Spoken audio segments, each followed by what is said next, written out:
विनोद बाबा कौन है? ये शरीर का नाम होता है। वास्तव में आत्मा का तो कोई नाम नहीं, हम तो शरीर नहीं, लेकिन शरीरधारी हर प्राणी का ही एक नाम होता है, नाम रखा जाता है। हमारा पूर्व नाम है विनय, विनय नाम है, जी, लेकिन हम गुरु प्रदत्त ये संन्यास नाम है, जी, वैराग्य नाम है विनोद बिहारी दास। जी। तो आपके मन में ये भक्ति कैसे जगी? आप भी बालक रहे होंगे, एक परिवार में जन्म हुआ हो। देखिए, ये पूर्व जन्मार्जित संस्कार है, ऐसा नहीं होता है। जन्म जन्म का जो संस्कार है वही जाग जाता है। जो पूर्व जन्म में जो भजन करने का संस्कार है, वो एक समय न एक समय साधु संग मिलने से उनके भीतर वो वृत्ति जाग जाती है। अगर ऐसे संस्कार नहीं है तो भजन में प्रवृत्ति होना इतना संभव नहीं है। है ना? तो ये पूर्व जन्म का संस्कार मान लीजिए। जैसे एक मैं पहले नौकरी करते थे, सरकारी नौकरी, जी, लेकिन हमारे माता पिता तो बचपन में चले गए नित्य धाम। हम अकेला रहते थे, हमारे भीतर बड़े अकेलापन महसूस करते थे। जी, उसमें हमारे भीतर भक्ति भावना का किंचित मात्र लेश मात्र हमारे भीतर कोई आग्रह नहीं था।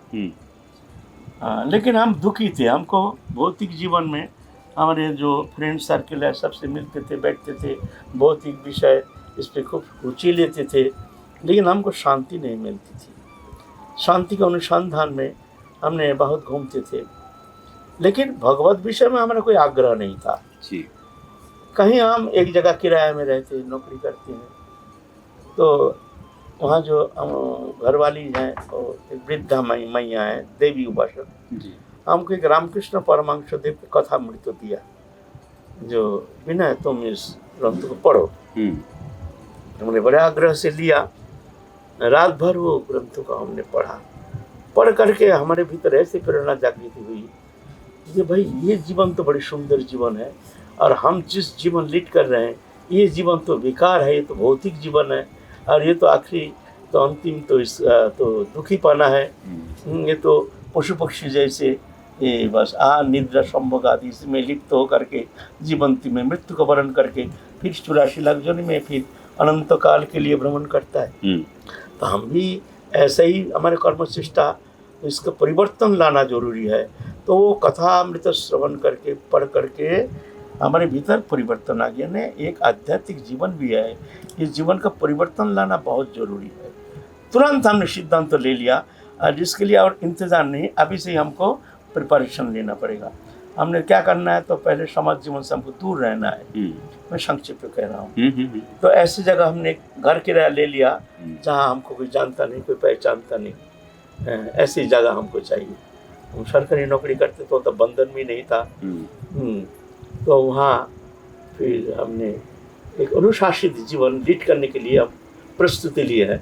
अब आध्यात्मिकता क्या है हमको कोई जानकारी है नहीं। भजन क्या है, भगवान कौन है, भगवान से हमारा संबंध क्या है, हम कौन है, सृष्टि क्या है, सृष्टि से हमारा संबंध हम कुछ जानते नहीं है।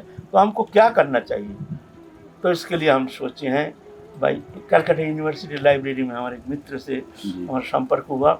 तो वो हमको अपने कार्ड से, वो मेंबर है ना, हमको उन कार्ड से धर्म ग्रंथों को सप्लाई करना शुरू कर दिया। 5 साल हम ग्रंथ के अंदर डूबे रहे, समस्त संप्रदाय का क्या है, परतत्व क्या है, भगवान कौन है, ईश्वर तत्व क्या है, नाना प्रकार का नाना मतवाद ऐसे विचलित हो गया।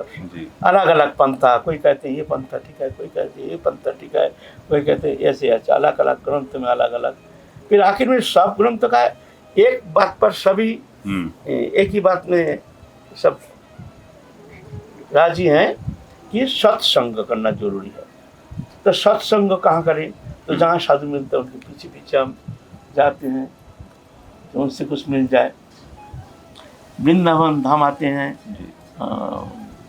कुंभ मेला जाते हैं, हरिद्वार, ऋषिकेश, हिमालय अनुसंधान करते हैं, कहाँ संत हैं, कहाँ जाएंगे, क्या करेंगे। माने मेरे मन में एक ही उस समय इच्छा है, कैसे भी हमको सदगुरु मिल जाए।